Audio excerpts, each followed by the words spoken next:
Hey guys, so I found some games I like the look of, and luckily some of the games I found have demos. So we're gonna try the demos, and whichever of the two games I like the most, I will get at the end of the month. So we're gonna go in with the first one is called Strange Antiquities. So let's press play. I have to apologize. My microphone might sound dull and crackly because I need to update my headset, and the camera might have the wiggly thing go on because I still haven't sorted that out yet either. Okay, so this is by Iceberg Interactive. Bad Viking.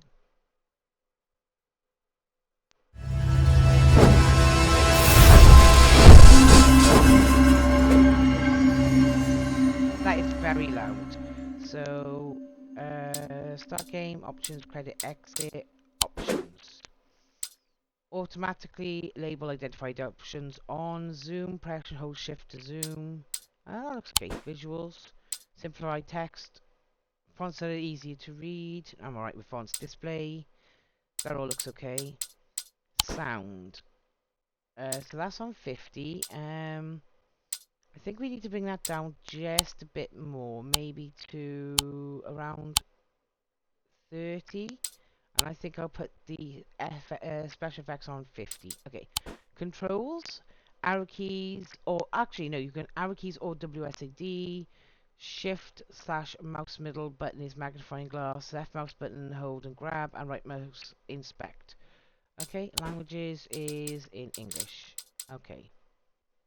Let's press back and start game. Okay, as a thaumaturge apprentice, there is a lot to learn. Every object must be treated with care, and it is important to identify the harmful from the harmless, the potent from the mild. Okay? It was only supposed to be a temporary arrangement when Eli left the shop. Strange antiquities in my hands. None of us knew that by then the pendulum was already swinging with a terrible certainty that could not be stopped. The ravens were an omen, and quivering tiny black wings and shoeless stripes, and then signaled the start of rising bird. What was that?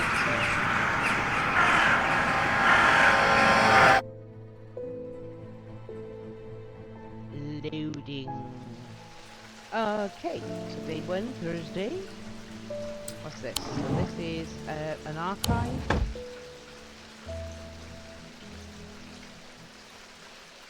And I get to pet the kitty. Cool. So let's have a look. What we got? We got an item moves. So I can pick up all these items by the look of it. Cool. A cupboard. Anything here? Oh, apparently I can move the candles. I'm just going to mess around with the candles for now. Anything else you can press on? Obviously there's all those that are objects. Look around wherever there's this sun symbol. Ah, it turned into a moon, that's cool. Any more? Oh, okay, across we have a ram's head, a tree with a symbol on it, and a weighing scale so I can move around. Okay. Let's go back this way. Oh, I can go back this way as well. Okay, can't go any further than that. We've got more symbolic things over here. That's locked, so... Okay. Let's go back over here. Oh, I've got a down arrow. Yay! Just need to do anything. Okay. Okay, so let's take up and explore the thing. Oh! Okay. So this is a map of the area.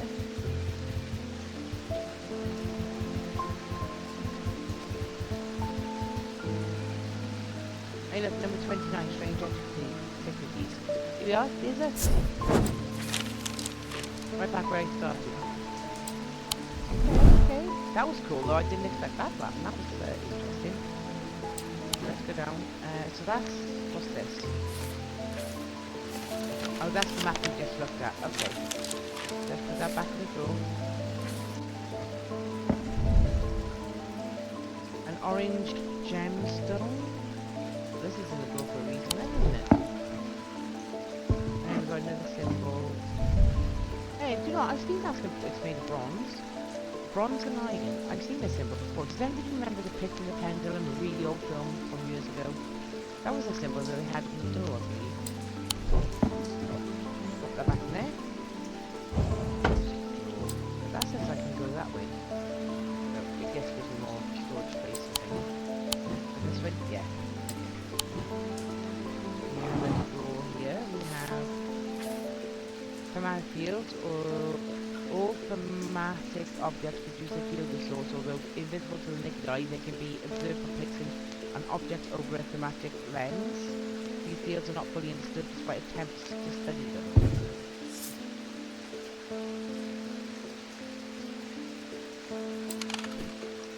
Oh, okay, so you can bring up the magnifying glass with the middle mouse button. Okay, well, you know what, I'm going to put that inside the archive and close up. This drawer, we got reminder I stored a couple of items in the cellar of the wine merchant next door. Okay, I'm going to put that into the archive as well. And this is made of wood and crafted with. Okay, you know what? I'm not going to put that in there. I'm going to leave those drawers empty. And I'm going to put him in here. There we go. Tidy it all up. Not quite sure what this. I think it's just a table. Okay, let's go. What does that do exactly? Oh, cool. Okay. There's nothing in there, so. Right, I think we better make a start on this. Probably. Okay, so. Also, Eli White. I've been called away to assist in an urgent matter and made my glass must leave at once. Leaving the shop in your care with some reluctance, I might add. Make use of my reference materials here. Take this. What are you giving me?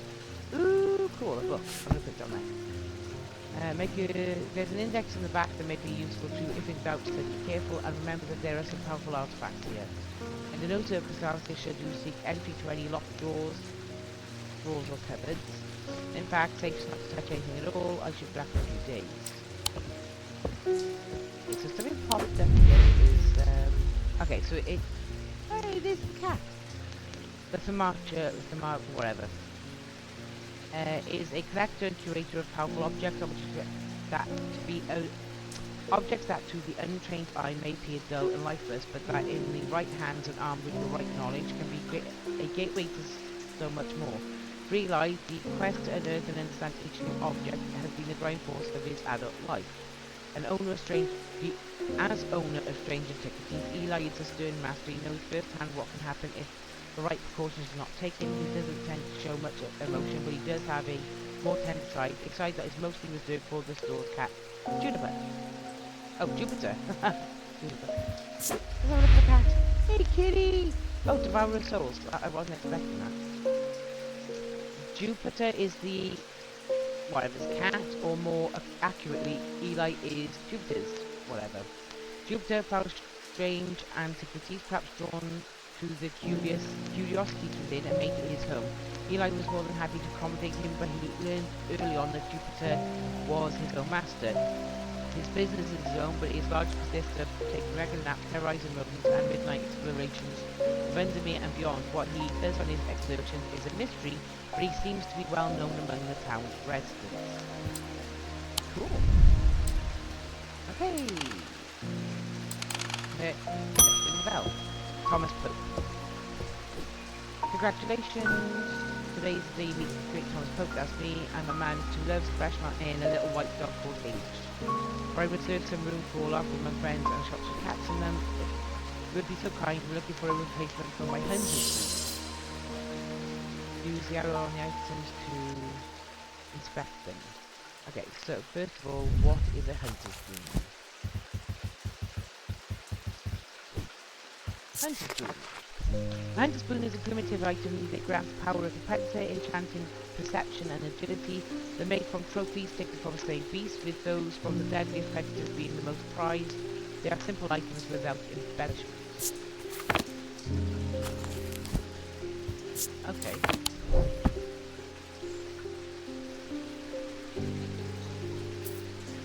So that maybe?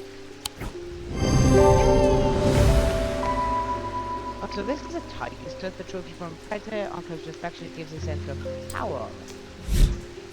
Okay. And I got pages for my books down there. Cool. You can add labels to items while inspecting them using... Yeah, okay, it's fine. Let's have a look at Jack Hungerford. The night's growing in again. Dark shadows hide dark deeds. Also, my father always used to say. Seems like the shadows here have grown darker since the past winter's gone. A creeping dark is set up in my house. I'm told the shadow hold will draw it out. A shadow hold.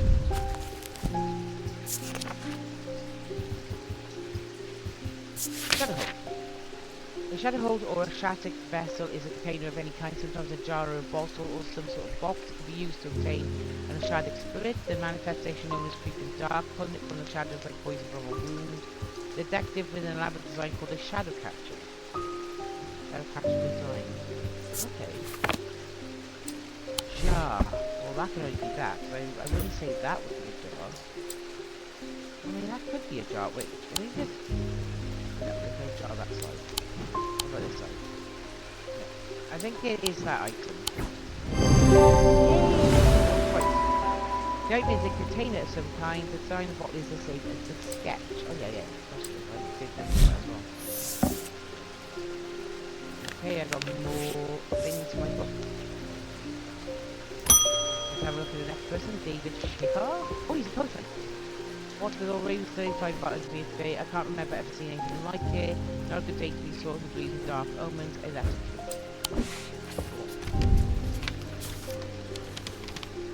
We discovered some papers in the hidden desk drawer in the boatyard last night. Mr. Jones almost threw them in the fire pit, but I asked to take a look at them first. That man does like to burn things. They look old, maybe there's nothing of much use here, but I thought of you when I came across an entry on the shins. Charles Weathers. Okay, well let's put that down in the archive. Stanley Hume. I'm on an sack ring of 6. That's a piece of work to hold on the tongue. Okay, off stick ring. Up. I don't know what happened there. I want to inspect the book. I ended up going right into the face. Off stick ring. Off stick ring. These somewhat macabre objects were originally made as an offering to the goddess. Macabre offering. Okay. Caution, but the practice without a favour is belief waned. They're hard to come across now, but they are occasionally sought out for their ability to keep vermin at bay.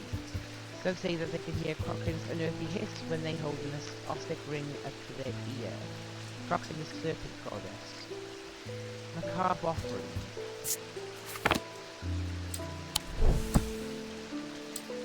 Like, that looks like a macabre offering, but let's have a look. I mean, there's also that. But it doesn't... I don't know, like... Nothing this side could be cast as macabre. You know, I'm going to try this, and if I'm wrong, then I'll just look at the other one. Hey! Okay, so... made of bone. This item satisfies the description of macabre. Closer inspection confirms that his noise carries indeed is. Cool. Got more books, more pages of my book down there. Okay, let's do this again. Edmund Bishop. The behaviour of these ravens is difficult to say the least. As a rule, they only come to feed together. Ravens are omnivores, carrion eaters mostly, but they'll take anything they can get their talons into, and they'll kill if necessary. I didn't plan on dropping in today, but there's something happening out there, and I'd like to know what. A voice of Cernios might help put me at ease, or it might do the opposite. Voice of Cernios. Okay. Voice of Cernios. The name Voice of Cernios is used to refer to any bronze. Okay, so bronze talk that has certain imbued properties. The skill such as item can be used to read the patterns of nature that are otherwise hidden to us. Cernios is a pagan god of the forest and nature, typically depicted as man with the antlers of a stag and often wearing a or holding a torch. Now they've got a moon shape here. You've got a ratty thing here.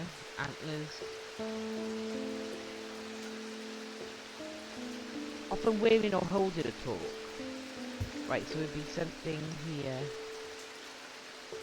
Or here then. Okay.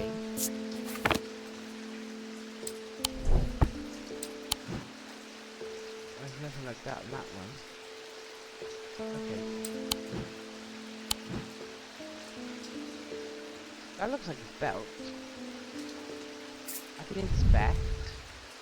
Cheap metal of some kind, probably pewter, bone. Okay, so it's not that because it says bronze. Well, that's bronze. Hold the phone. 1 second. Back there. Pick my book up again. Need to look at something. Necklace. Necklace.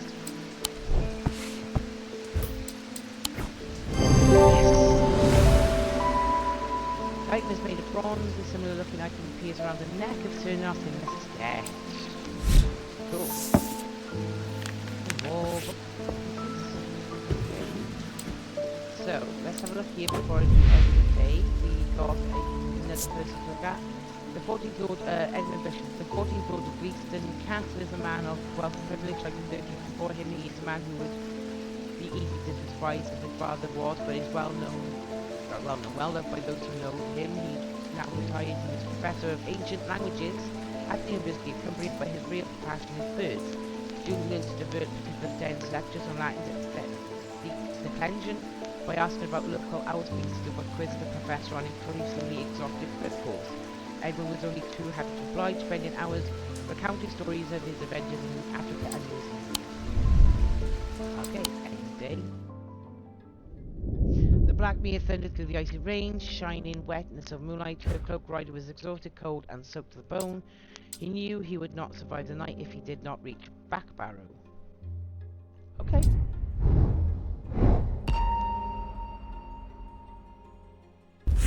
Oh. Okay, so I've got to move my mouse around.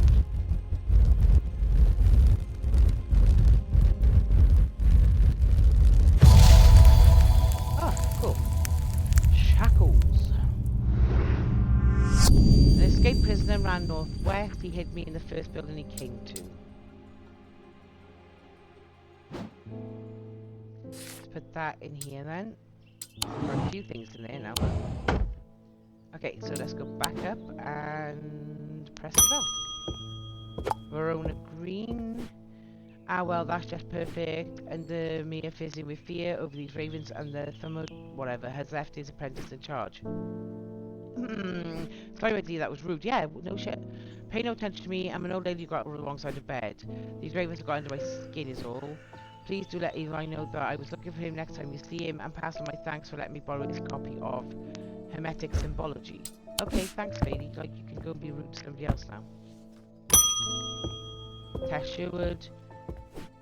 I feel paralyzed. I have no job, no partner, no field, no prospects. I heard a horn shackle might be the answer. A horned shackle. Horn shackle. Horn shackles are used to bring about change in one's life, bestowing the ability to overcome personal demons. In use, the horns are rubbed between one's fingers, causing them to become worn smooth over the years. They can be worn as pendants, but are more commonly tokens of some kind. An example of an elaborate horn shackle. So we're looking at something that has horns. That has horns. That has antlers. That has horns. Let me have a look this way. Any horns here? No horns that side. That has horns. Okay, so let's have a look. That's bronze. Smooth.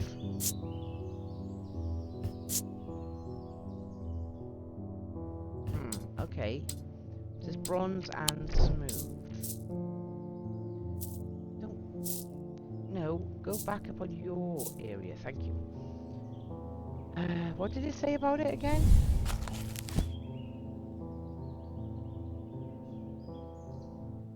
It's commonly a totem of some kind.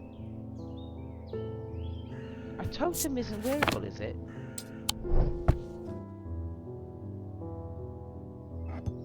Let me have a look at this one. wood. It's rough and pitted.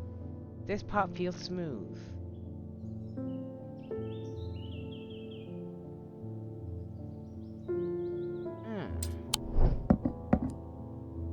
So it could only be that one or that one. Let's give that one a try.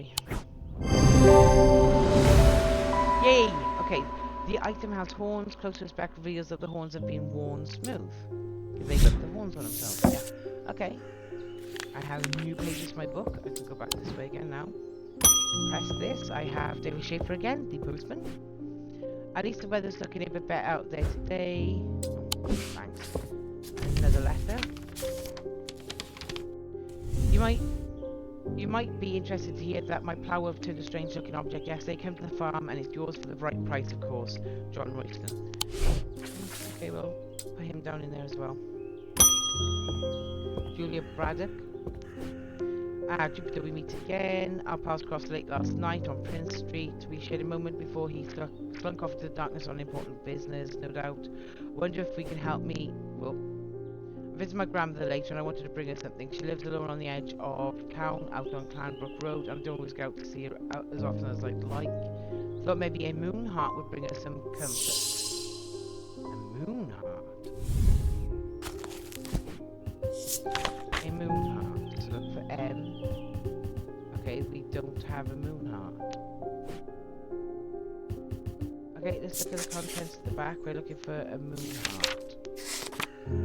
Oh, moon hearts. Solenic totem. These carved tokens, more commonly known as moon hearts, can be imbued with a sentiment of feelings such as love or joy and then held tightly to recall the same feeling. They sometimes feature crescent shapes, moon, associated with both the Solenic and Nordic disciplines. Indeed, the form of itself will often have a connection to either the moon or the night.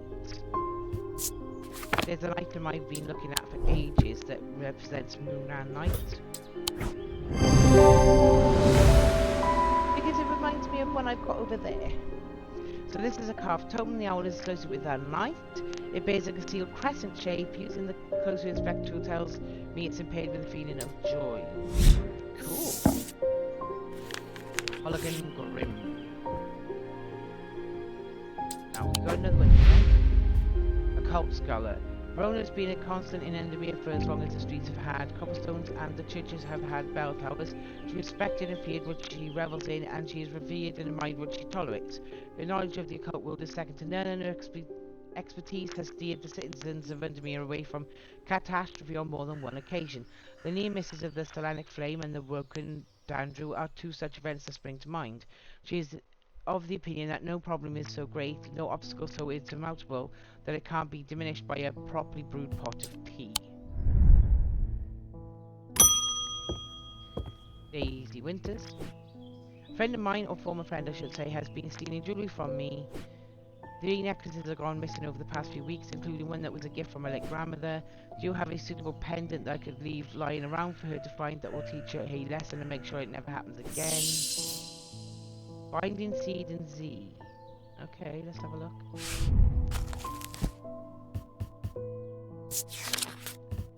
Binding Seed.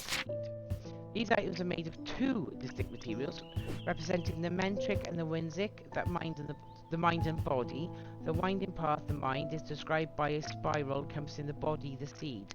A binding seed is a form of punishment that amplifies feelings of guilt and shame. The U-Lab is a Castle Morrigan, a larger-than-life binding seed. So, we're looking for a spiral encompassing a seed. A spiral encompassing a seed. Nope, none of those. None of this. None of it. The only one that is a spiral encompassing is this one. The item is made of 2 materials, wood and stone. It features a spiral surrounding a seed.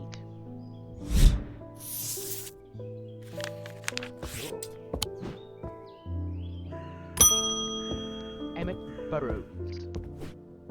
They found a man just now in that house where all them ravens were. I wish I hadn't seen, but I did. He was sheet white, but it was his eyes that are going to give me nightmares. All black they were. It was like he wasn't there anymore. I don't need to wait around for another sign. I'll take my family to Sedberg, and I'll be taking a Libula to see if they can through. A Libula? Libula. Libulas are purported to offer reassurance in times of upheaval and change, but they are not held in high regard by most scholars of the occult. That being said, an imbuement of wisdom shows that a Libula is not merely decorative. There is power in symbology as old the much wisdom. Wisdom is okay. So I'm looking for something with power with the symbol of wisdom on it. Warm, cool.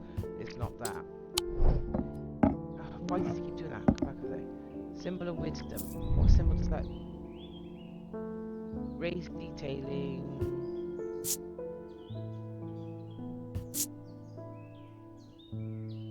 It's not that. That's not the symbol of wisdom. I don't think that's the symbol of wisdom either.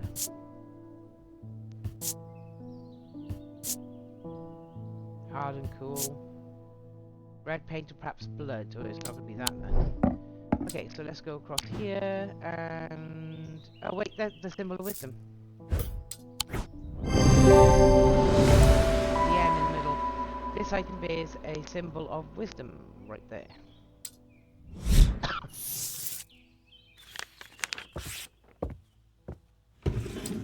Okay, and we're on the end of day. End date.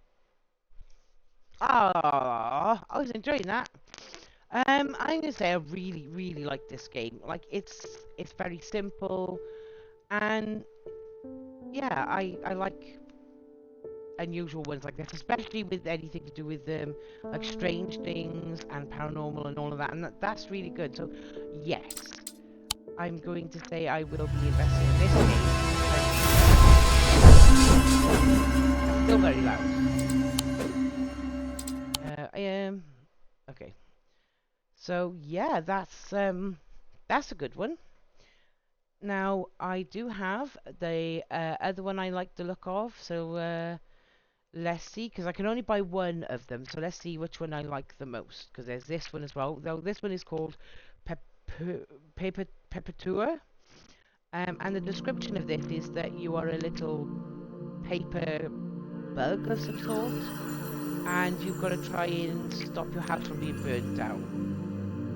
That's the description, so I don't know much more about it. Oh, okay. There we go. Looks like it's a mouse one.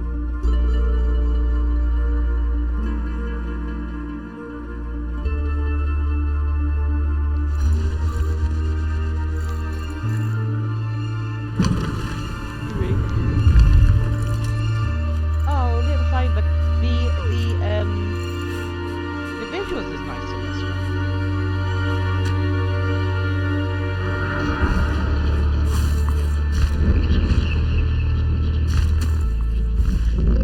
Unfortunately, I didn't see any way of turning the audio down.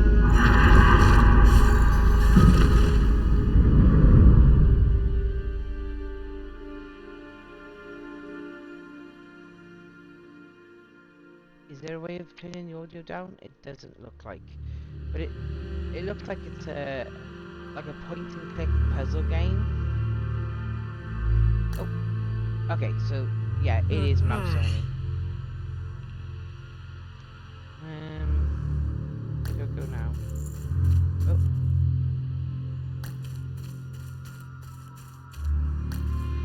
Out through the door, I guess. Okay, so apparently no. Can I get that now?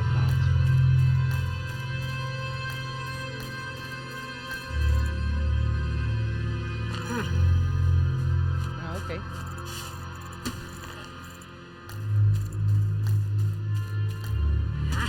Hey, I get to kick that one. Oh, I can't get there, can I? No, apparently. Oh, wait, what's this?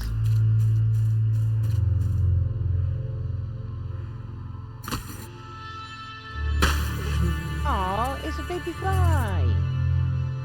Wait.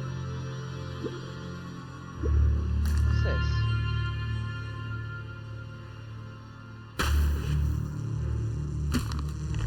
get to shoot the baby fly. That's not nice.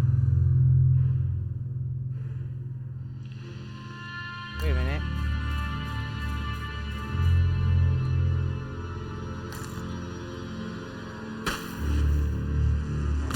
Nope. Okay, let's try this.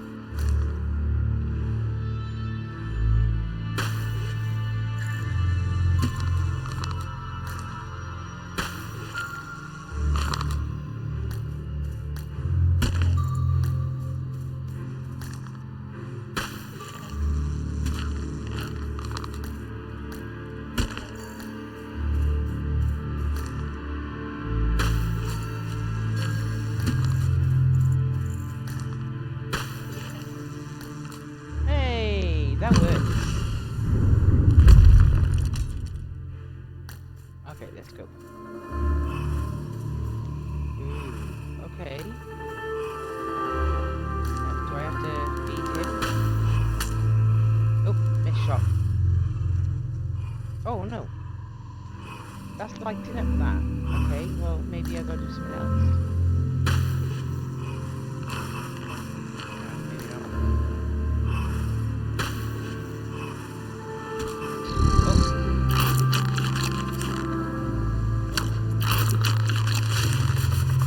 Yay! That is what I had to do. I've now got to walk past him.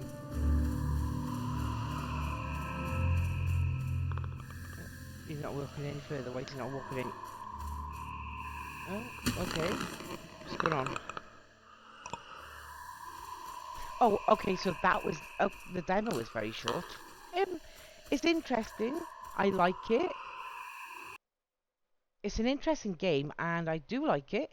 So I'm going to say I might break my own rule and buy both of them. But it all depends on the price of them, because even though they're on sale, they're still quite pricey. So Papatura full price is like £25 and Strange Antiquities is about £29.